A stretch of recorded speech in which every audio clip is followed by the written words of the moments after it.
Hello and welcome to this video. And this video will talk about how to set up your developer laptop. Before you begin, you must install these three applications: VS Code, VirtualBox and Vagrant. And please remember to reboot your Windows 10 PC. So here is the setup. Setup will be, we will be installing Visual Studio Code on Windows and we'll be installing Linux on top of VirtualBox. And we will be sharing the file between these two operating systems, and any changes that we do on the VS Code, that will be immediately available on Linux. In that way we can get the best of both worlds. Basically we can modify the code on VS Code, at the same time we can do all application on the Linux side. Let's begin. So before beginning, let's do one thing: create a folder in your home directory in your desktop. So I'll create a folder called Vagrant, and then I'll open this particular folder from my VS Code. And again repeat, make sure you have installed all these applications and also rebooted the box. And now I'll try to find this folder. If I go to open folder and I browse through, go to desktop and click that Vagrant and I open it. So now basically how VS Code works, it opens the whole folder for you. And now next thing we're going to do is open the terminal in VS Code. So this opens a PowerShell terminal, and because we will be using Vagrant to install a Ubuntu in our Windows box, so all we need to do is just type Vagrant init ubuntu/trusty64. This is the one of the release of Ubuntu. And the moment I do this, what it does is basically creates a file called Vagrant file in the current folder.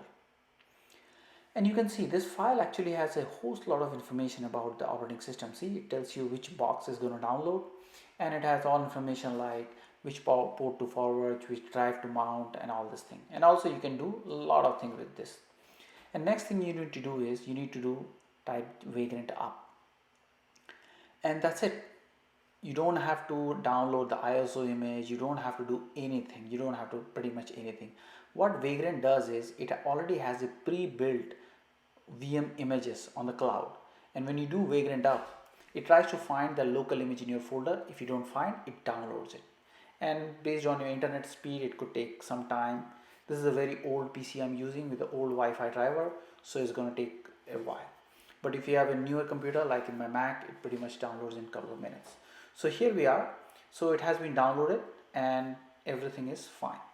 So next thing what we need to do is we have to make sure that we are able to mount a Windows folder into the Linux box. So before we do that, we have to do certain configuration changes. So I'm just verifying that everything is fine, there is no error or anything like that. And actually see, is actually has mounted the Vagrant file, but anyways we will try it again to make sure, because sometimes people have hard time mounting it, and I had the same time. But this one, see, in this one it worked. And I'm logging in. In order to log into the Linux box, you just have to type Vagrant SSH,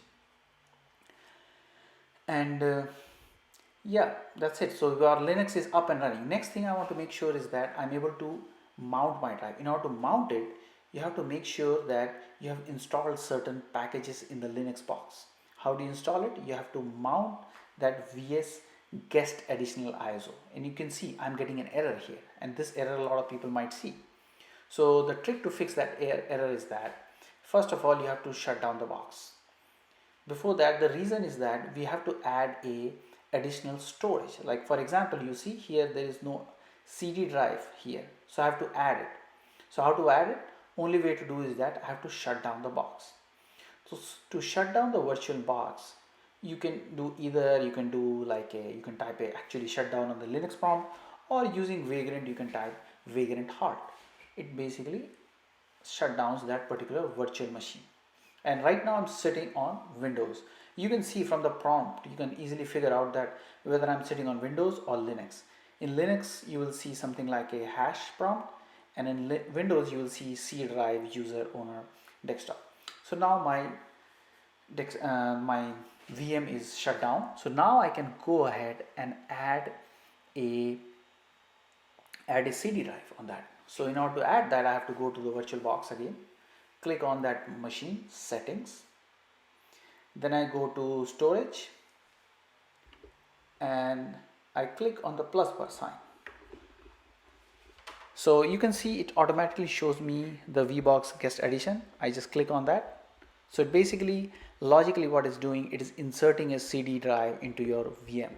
And now I need to start. I can start it from VirtualBox or I can start from Vagrant. I can just do a Vagrant up, and this time when I do up, it's not going to download. It will see, okay, this image is already here, I don't need to download.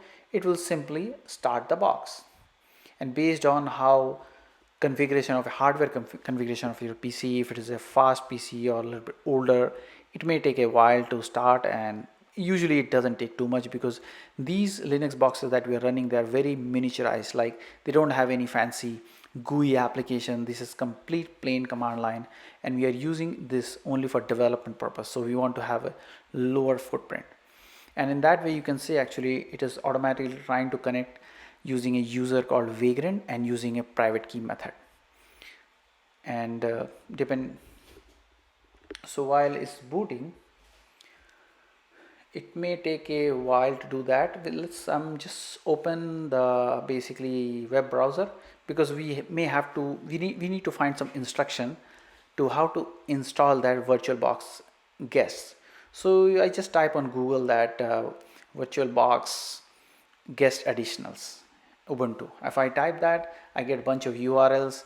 I usually prefer the third URL. This is like more you can do like a copy paste style of instruction in this one. So in that one it has a pretty detailed article. It takes what to do, and here what it tells me to install some packages into Ubuntu box. So what I need to do is I'll just copy paste it. Of course here my Vagrant box is up. I need to do Vagrant SSH. I'm inside the Linux. You can see how the prompt change immediately. And yeah, this PC is a little slow, but in a newer PC, if you have, it is just like pretty fast. So see, right now we are up. It shows Vagrant Ubuntu, and I just copy pasted the command apt-get update. So it is downloading all the packages here. Basically apt-get update in Ubuntu, what it does, it updates all repository links and make sure everything is up to date. And it's mostly so it's gonna take some time because of course my internet is a bit slow.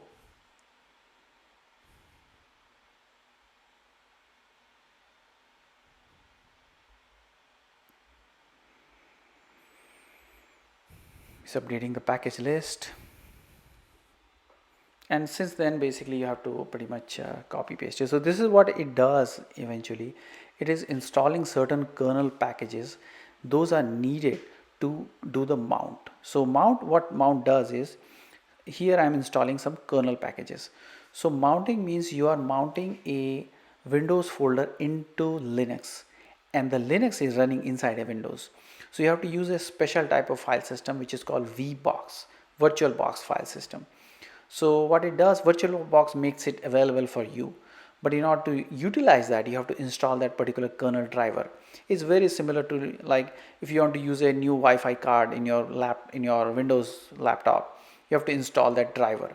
So right now what we are doing, we are installing the driver for that VBox file system, that special file system which allows you to synchronize folders between Linux and Windows. And by the way, this long process we have to do for some people in case the mount is not working automatically, but in some cases it works. So I'm just taking the worst case scenario assuming, and each time if I'm getting a new Windows laptop, pretty much I have to spend time. Sometimes it works, sometimes it doesn't work. And so you can see right now that everything is installed. Next thing what I need to do is I need to create a folder called CD-ROM. Remember, we mounted the CD-ROM from there. So I just creating a folder here, and next thing I need to do is I have to mount the CD-ROM. Unlike Windows, there is no automatic mounting of CD-ROM here. So the moment I mount here, what I see here, you can see it's basically that content of the CD-ROM, and I can actually simply copy paste it, and that should be fine. here.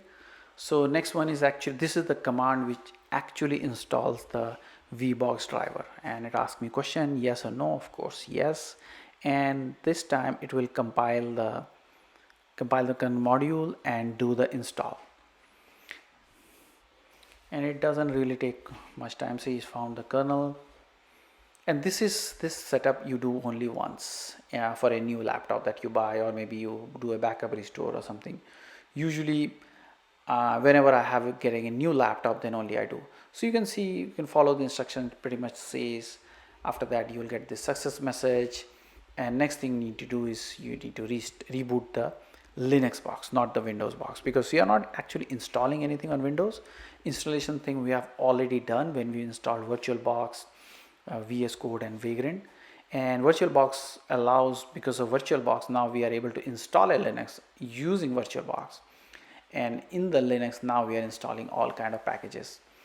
So it's building the module right now, and after that we just have to modify the Vagrant file and reboot, and you can see how you will be able to see the files on VS Code, how you will be able to see the file on the Linux side as well, and which makes life much easier, because a lot of times you're doing a DevOps kind of work, most of the tool they don't work in Windows. They are all Linux native, because all this modern in past decade, the rise of DevOps has attributed because of all open source software.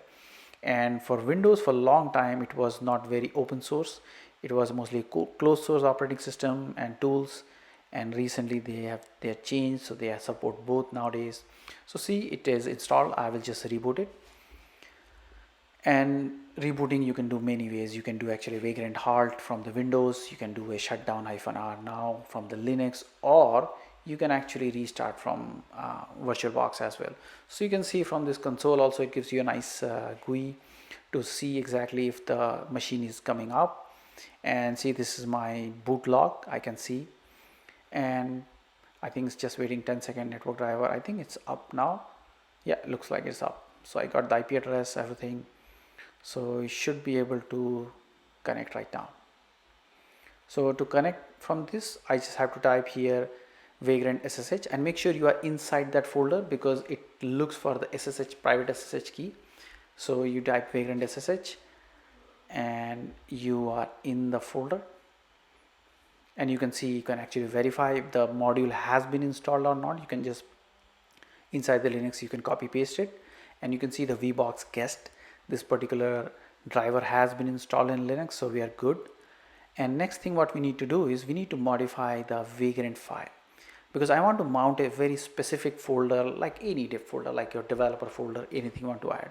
So this particular config item you have to modify, just uncomment it, and then the first argument is the path or relative path of the Windows folder. So for example, right now I want to mount the current directory, the full current directory, to /vagrant data, and this /vagrant data will be available on the Linux side.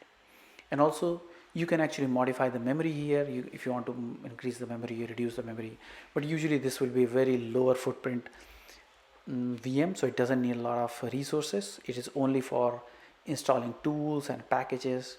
So you can see basically I'm actually restarting it, because in order to mount it, of course you can actually mount on the fly as well from the VirtualBox, but if I want to do it using Vagrant, and then I can actually modify this using this file. The beauty of why I'm insisting on Vagrant file, because you know what, if tomorrow you go to a new laptop, maybe you join a new company, you don't have to spend so much time. You can actually do everything on the Vagrant file. You take the Vagrant file, do Vagrant up, and you're done. So this type of setup, you do it once and it stays for you with long time, like even if you change the laptop. So this is the beauty of infrastructure as code, and HashiCorp is a kind of a leader in this market. They have a Terraform and many other kind of tool which actually allows you to have fully orchestration of cloud, or this is a very good for developer. So now this is done. So basically now I'm rebooting it. So I'm doing Vagrant up. So this time it will read the Vagrant file that I've added, and it will mount my local folder into /vagrant data.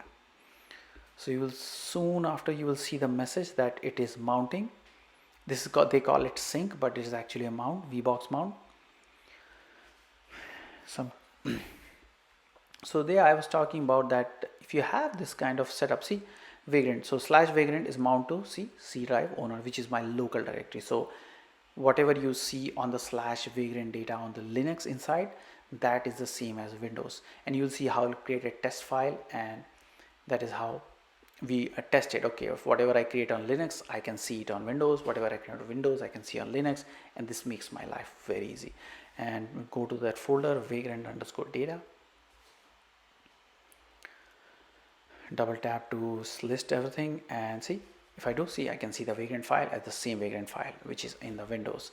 And I'll create a maybe a test file here just to test it, that what I create here is it being actually, because this is mounted, they are actually the same file, they are physically the same file on the disk. And if I do here list, and you can see the file is here. So this way you are able to set up the whole developer setup. Thank you.